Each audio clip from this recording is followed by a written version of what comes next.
Hey guys, what's up? Welcome back to Room Soryu. Let's look at latest OxygenOS 11 port build running on Xiaomi POCO F1. In this video, we will discuss about all the day-to-day possibility of this ROM as well as the gaming. At the end, we will discuss about all the cons and pros of this ROM. So, if you are new here, sub to the channel would be really appreciated.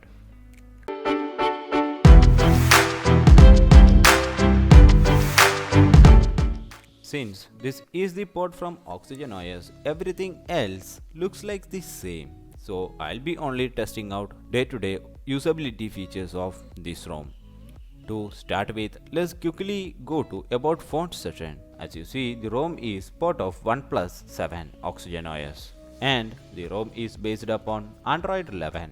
The security patch they have is from December 1st, 2020, which is pretty older. The kernel coupled with is Siva no-name kernel.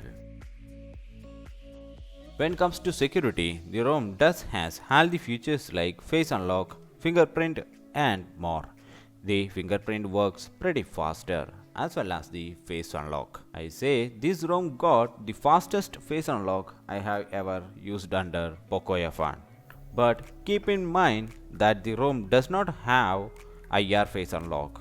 Also, there is no presence of app lock. Out of the box, the ROM is not encrypted. Under battery settings, the ROM got all the information about your battery. As an addition, optimized battery charging is present and it works well. There is no thermal switching or any other options are available. Under customization, you will get ambient display and horizontal light and it works well. The QS panel does not have any mind-blowing number of tiles. There is screen recorder present and it is not capable of recording internal audio and microphone at a time.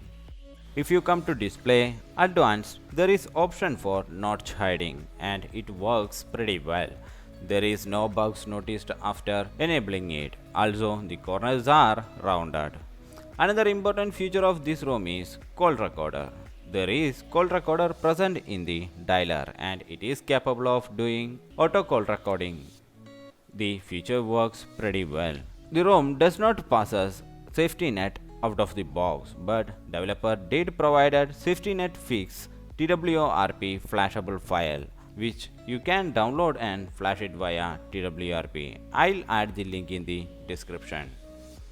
Anyways, after flashing it, I was able to pass SafetyNet and the ROM is also Google Play Protect certified. So running banking application won't be a problem for this ROM.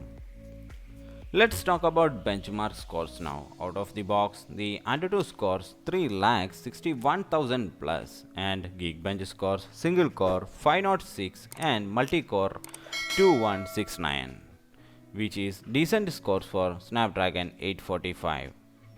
Finally, let's test the offline charging. Yes, the ROM does got the offline charging animation and it is working pretty well and there is no issues present. To understand more about performance, I am adding CPU throttling test. You guys can see the long time performance of this ROM with this test. As usual, I'll be adding a 30-minute test. Also, to save time, I'll be fast forwarding it. Anyways, you can see the graphs and understand the performance.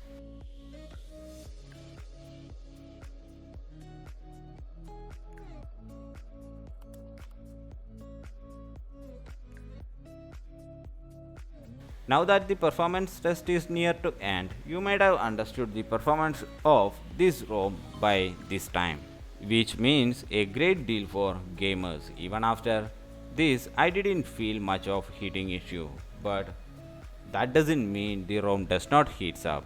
It does heats up, but not out of control. So let's get into final test, the PUBG gaming. For some reason, I couldn't active my FPS meter in this ROM, so no FPS for this test. But you can see the gameplay and understand the performance. I am enabling screen recorder.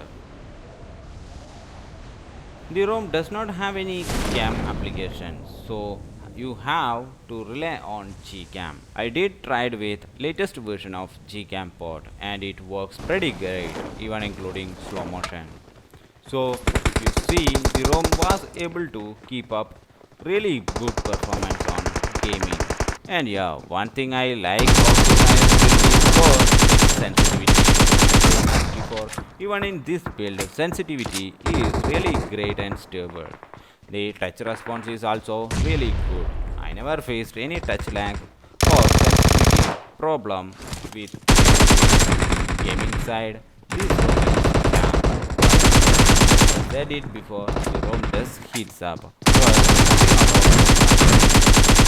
What I noticed in this ROM is missing feature of screen recorder, encryption, and no cam app, and sometimes very minor UI lag. But it won't be that much problematic for you.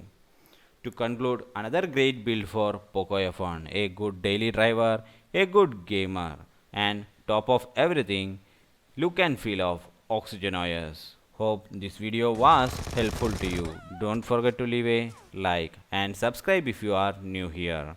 That's it guys. Till next time, be safe and take care.